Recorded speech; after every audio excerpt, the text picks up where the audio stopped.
Welcome to our session, Corporate Finance. In this course, you should expect a mixture of theory and calculation questions. And these questions are exam type questions. So quickly, we'll look at a number of questions, but I'll quickly look at firstly a few theoretical questions. Then we'll go to some of the calculation questions here. So please, we know that our corporate manager or financial manager has four important roles. We have what are called financing decisions. We have what are called dividend decisions. We have what are called um, what decisions do financial managers have? I've talked about two of them.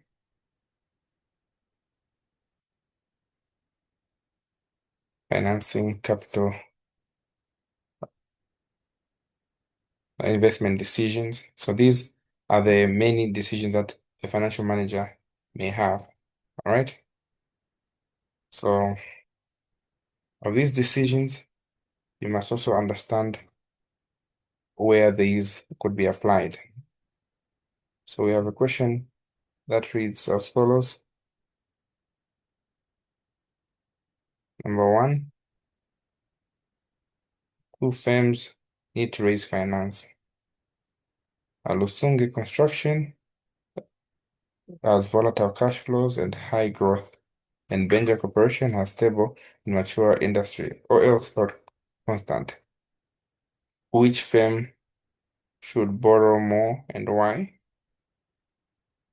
And directors of the new company are considering three scenarios, raising 50 million, assuming that there's a 35% tax, and the target of profit transformation is 3 million. Prepare a statement showing the position of dividend available for ordinary shareholders for each scenario and recommend a method giving reasons.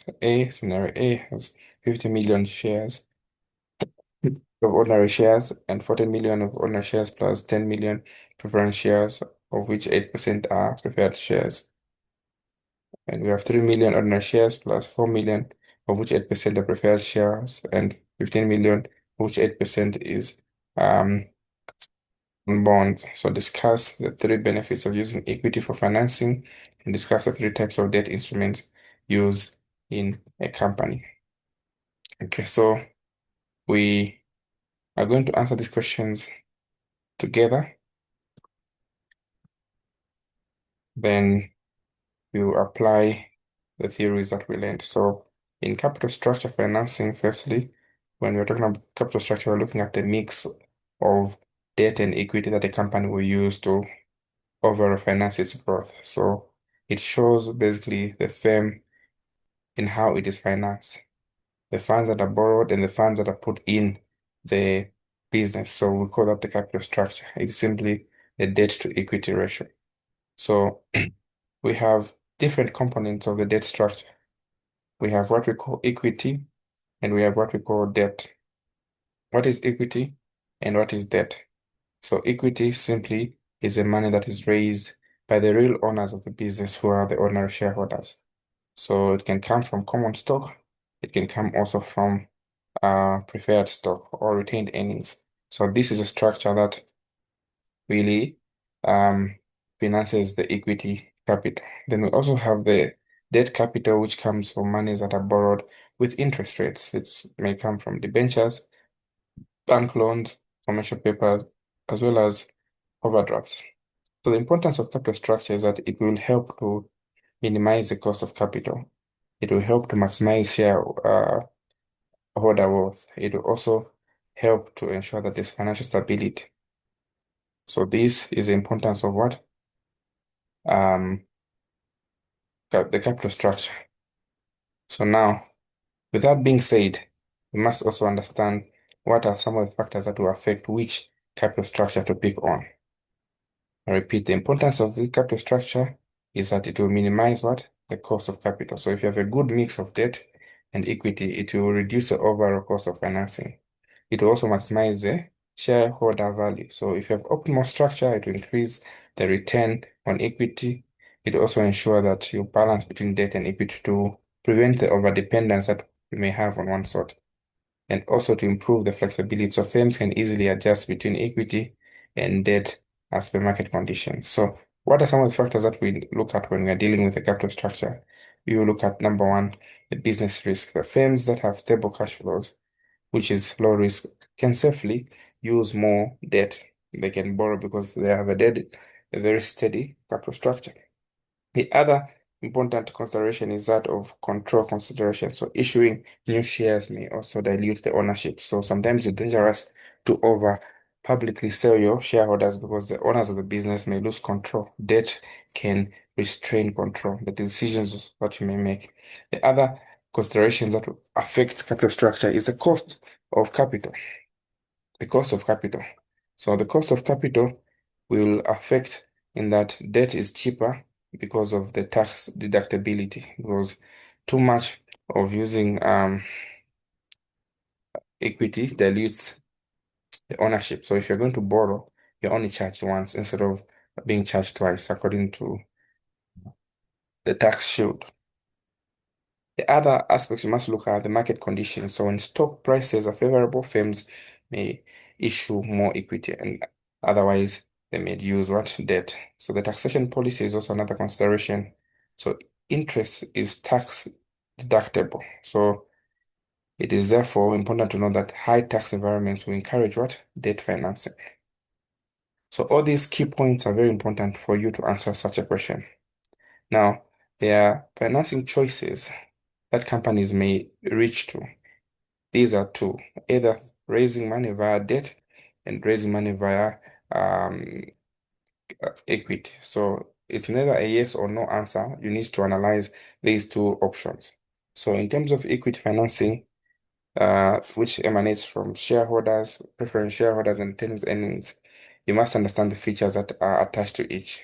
There is no obligation to repay these ones. You're just plowing back money. So sometimes the owners of the business would want to reluctantly retain or plow back money. And this is an antagonistic decision that most of the shareholders have with the managers because instead of borrowing, they would rather plow back capital, which in turn uh, will prelude them from interest rates that may come from banks, that may come from bonds, that may come from other. So this is where the urgency problem comes in.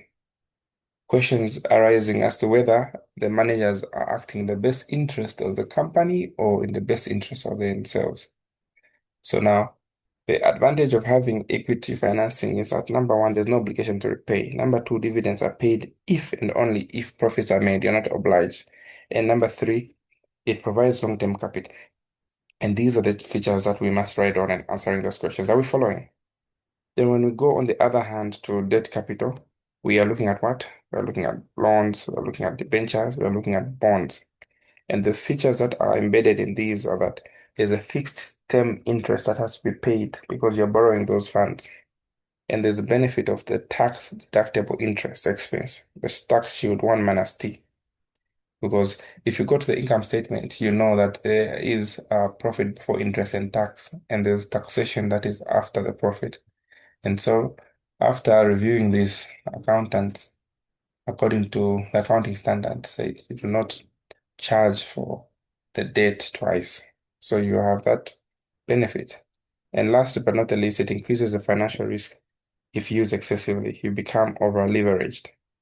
So if you're comparing these two, debt and equity, the best mix to take will be determined by what options you're looking at. In terms of control and ownership, debt has no ownership rights, but equity has ownership rights. First, debt is cheaper, equity is more expensive because you have to consider dividends, which are not tax deductible. Debt must be repaid. Equity, there's no repayment obligation. The risk is increased on debt financing, whereas there's less risk here. Then control, debt retains control, whereas this one dilutes ownership. And finally, the tenure is fixed for debt here. It is permanent capital. Once you buy, you're forever a shareholder.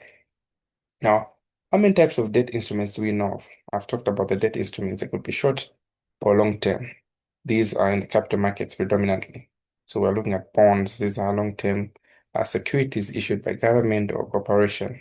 Debentures are unsecured debt instruments whose repayments depend on government's creditworthiness. Bank loans and overdrafts, these are funds borrowed from the banks for short-term needs over what you have.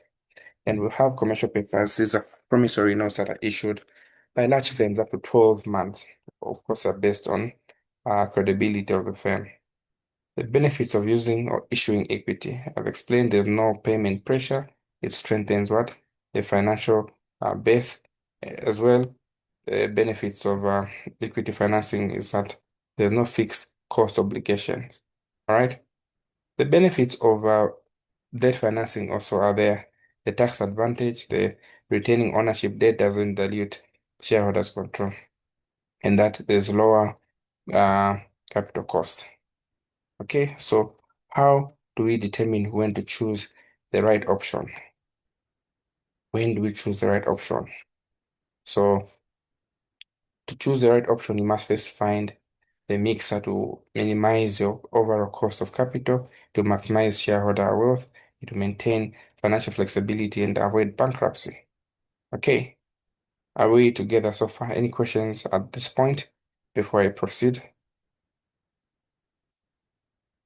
Any questions so far? Are we following? Yes. What's the question? No, we are following. I'm following. Okay. Yes, Collins, mine is not a question. So having discussed the issues that arise from capital structure and financing choices, we go back to our question to say there are two firms that want to raise finance. Alusunge, Alusunge has volatile cash flows and high growth. And Banja Corporation has stable and a mature industry. And holding everything constant, which firm should borrow more and why?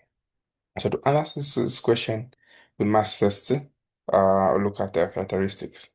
Alusunge, we said, it operates in high growth and is a volatile industry with unstable and unpredictable cash flow. So this means that this company has what? Irregular interest and non-payments could be a financial distress to them. All right. So talked about the characteristics. Now we need to align these characteristics based on what has been given as information. I repeat, data is showing us what information is showing us that Alusunge has what? High growth, volatile industry, unstable and predictable. So meaning when it comes to loan repayment, they will create financial distress if revenues fall. Therefore, it's safer for them to rely more on equity rather than what? Debt. Banja, on the other hand, it's stable, it's mature, where income comes, it's predictable, you know. So such a firm can heavily rely on debt because they're more likely to meet the obligations. So debt has a tax advantage. So to answer that question, which one of them is more stable? So stable firms like Banja can borrow because of the predictable cash flows and low cash flows. The volatile construction companies like Rosunge will rely on equity. Is that clear? Does this make sense? More sense now? It does, right? Yes. All right, so let's go to the second part. We are told the following.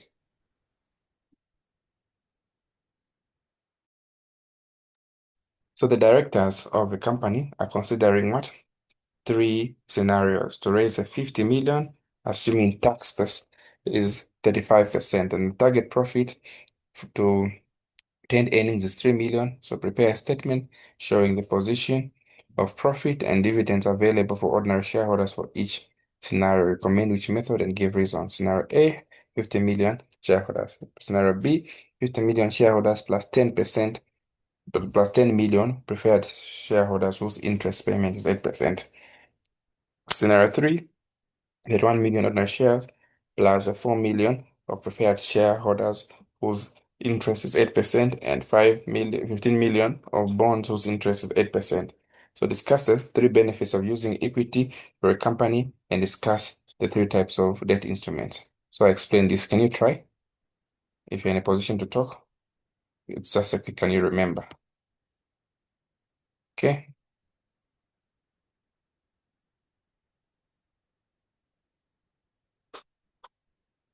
So scenario A, we want to calculate the available dividends that are available. Okay. From the data that we have, what data have we been given for scenario A? They want to raise how much? They want to raise 50 million. Now, from that 50 million they want to raise,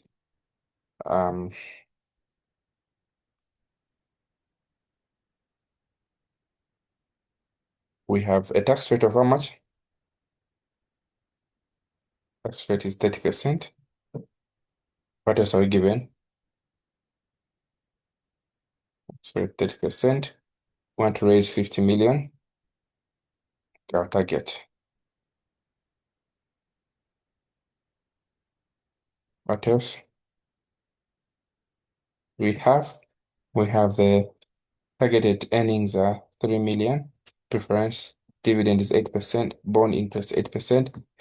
Earnings before interest and tax is 10 million. Assumed to be a constant for scenario one. So let's tabulate that information and calculate the available ordinary share holding. So the interest before tax amount is 10 million. Less interest, there's no interest. Then the profit before interest and tax is 10 million. Then we less 35% tax, which is 3.5. Then the profit after tax becomes what? 6.5. Then we less what? Retained earnings, which are 3 million. So we have our overall dividend that we need to pay to the shareholders, which is 3.5 million. So we've done scenario one as follows. Then we need to go to the second scenario. Okay, the second scenario, what is our earnings before interest and tax? Our earnings before interest and tax. We have the 10 million. So there was a financial statement table that was given there. Okay, where the amount was showing, I think it's a 2016 paper. We looked at it yesterday. Okay, so there's interest. There's no interest there. We go to our profit before interest and tax. Is the same 10 million. Okay, some 10 million, then that's that 5% interest, which is that 5, so I have 6.5, and 8% of the preferred stock or dividends there. What do we have? We have 800. So that's the earnings 3,000. So here we have 2,700. Okay. Then we go to the third scenario. We're calculating the interest. Interest that we have there. We're looking at the scenario 3. We're given what? 3 million ordinary shareholders, 1 million, 8%, and 15 million. Interest before tax, we add 8% of 15, which is 1, 2. Then here we have what? 8, 8. 35% of this 8, 8 is 30, 80. Then the profit after tax is 57, 20. Then you less 8% of this 4 million.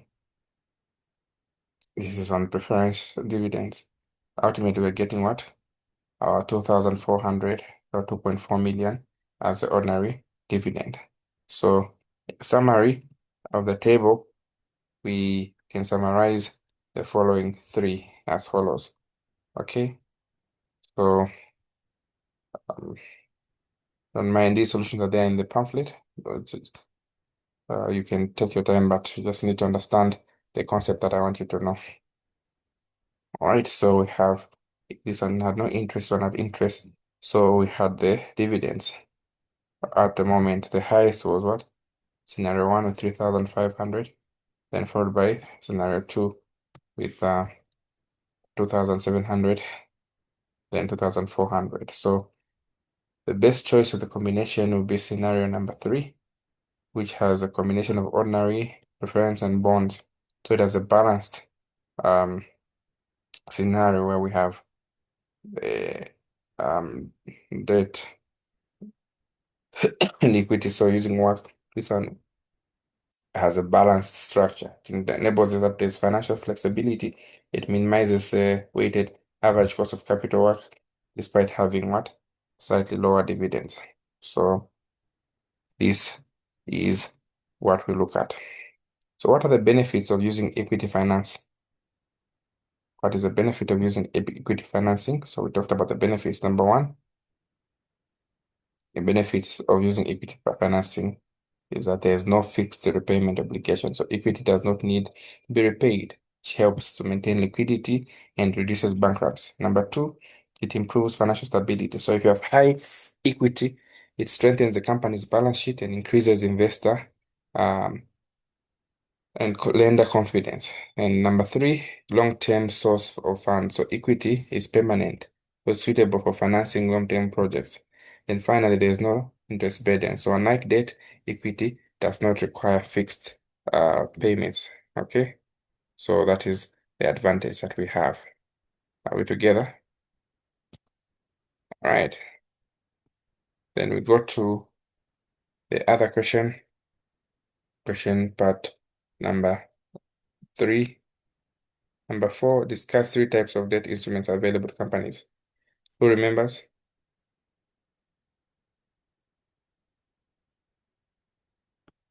Any 3 types of debt instruments available to companies?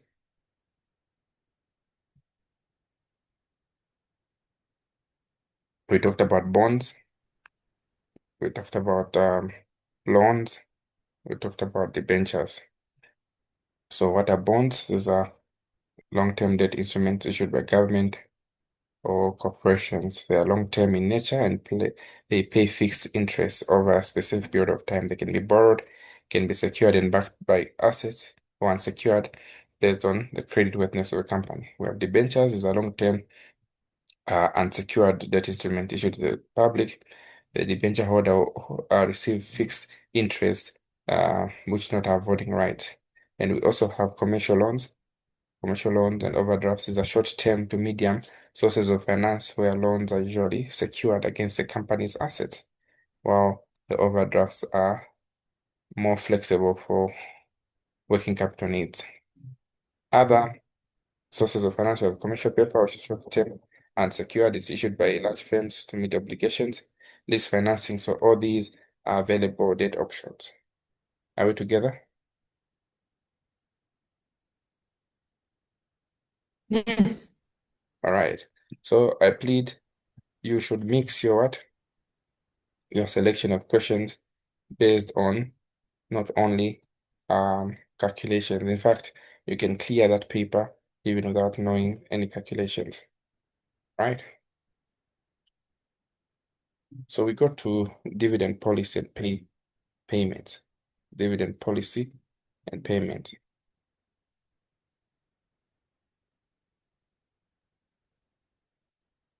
There are no questions there. So under dividend policy and payment, we have the following questions that have appeared from 2015 to now.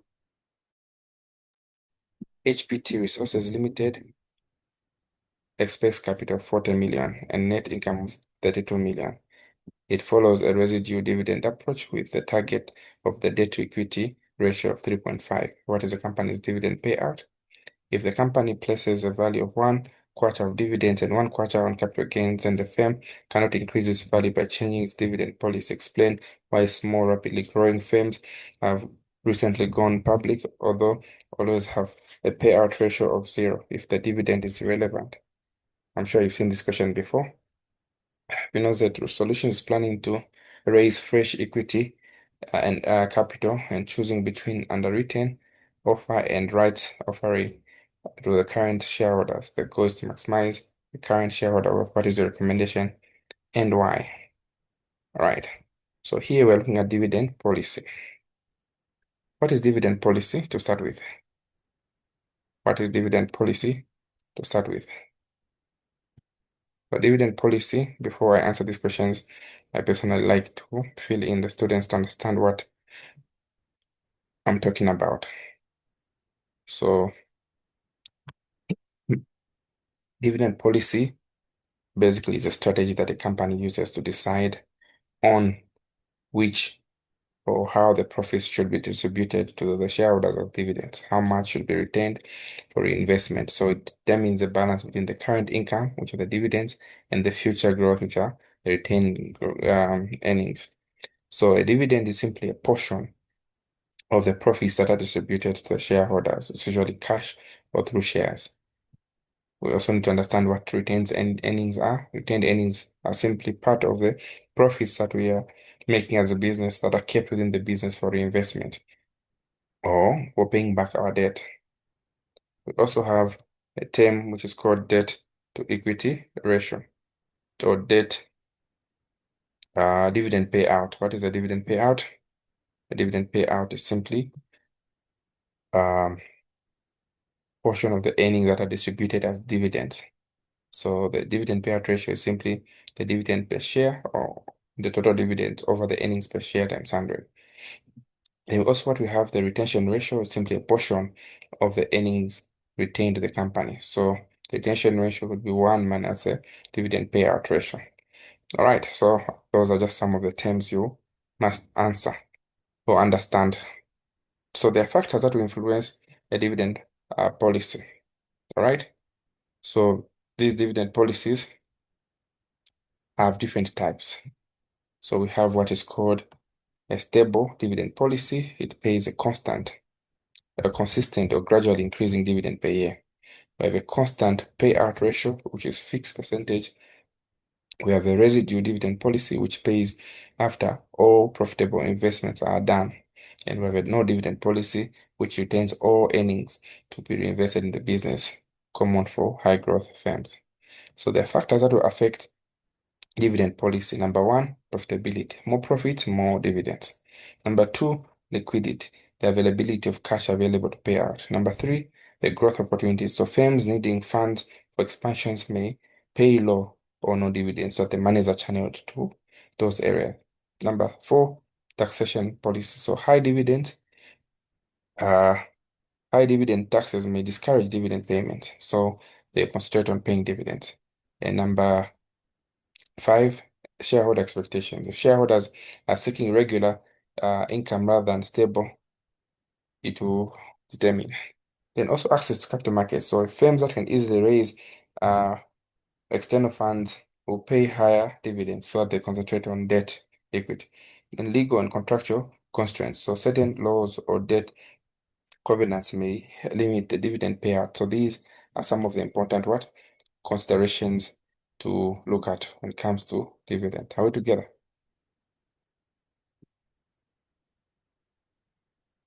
We're together. We're concentrating. We're understanding. All right.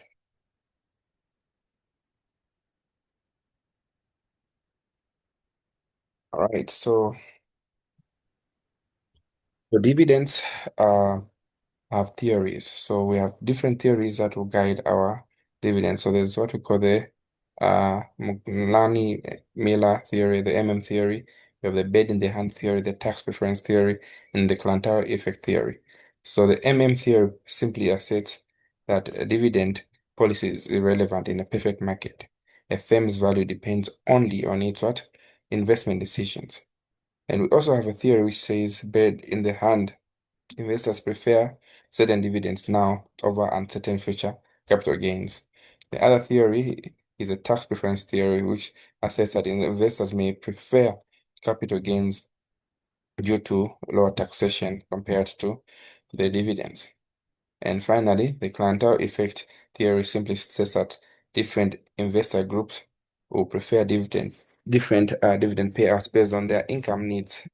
So we talked about the residue dividend policy, that under this policy, dividends are paid only after financing all investment needs from the available earnings. So it will help maintain the target of the capital structure, which is a debt to equity ratio, and also minimize the external funding costs. The formula is that they will compute all the financing required for the investment. We determine the financing proportions using the targeted debt to equity ratio. Then the retained earnings finance the equity portion of the investments. Then the remaining profit it should be equal to the dividends. That's what you pay out. So this is what they actually look out. All right. So now, with what has been said, we can now go to answer the question. All right. So maybe before I answer the question, we'll talk about the relevance and irrelevant of dividends. So using Water and Gordon, it talks about this dividend decisions affect the firm. Okay, whereas M&M say dividend does not affect the firm. The Water and Gordon says investors prefer current dividend, while M&M says investors are indifferent between dividends and capital gains. So dividend methods that we have as follows. So we have cash dividend, where cash is directly paid. Dividends are paid in cash. We have what we call the stock dividend, bonus shares, where additional shares instead of cash are paid. Then we have what we call the scrip dividend, where promissory note to pay later is given. And we have what we call the property dividend, where payment is in form of assets. And we also have the stock purchase dividend, where you buy back the shares to increase your earning per share. So these are the ways in which dividends are done. So now we go to what is called the rights issue and underwritten issue. So this is another important question that usually comes in when it comes to dividends. So the rights issue versus underwritten cash issue. So when talking about the rights issue, we're looking at new shares being offered to existing shareholders. Underwritten cash offer is where shares are offered to the public using underwriters. So the cost is lower when it comes to the rights issue because you're dealing with already existing shareholders, whereas underwriting fees are high when you're dealing with subcontracting an underwriting company. So there's no dilution of control within the rights issue. Here you may dilute ownership. And sometimes if they're not sold, the company may buy back. And this one is good for loyal shareholders. This one is suitable for a quick capital raising venture. So in summary, the dividend policy affects how profits are split between dividends and reinvestments and ensures that investments are prioritized before dividends. And also, depending on whether it is small or high growth firms, they may retain earnings to fund expansions. And rights issue will protect the value. It's cheaper, whilst underwriting will ensure that you raise your capital faster. Right? So these are the important notes that perhaps you needed to know before we go to answering it. So within our remaining time, 2 minutes, let's try to now answer our questions for the day. Let's try to answer our questions for the day. Okay. So the question reads, number one, HPT Resources expects a capital of 40 million and net of 2.2 million.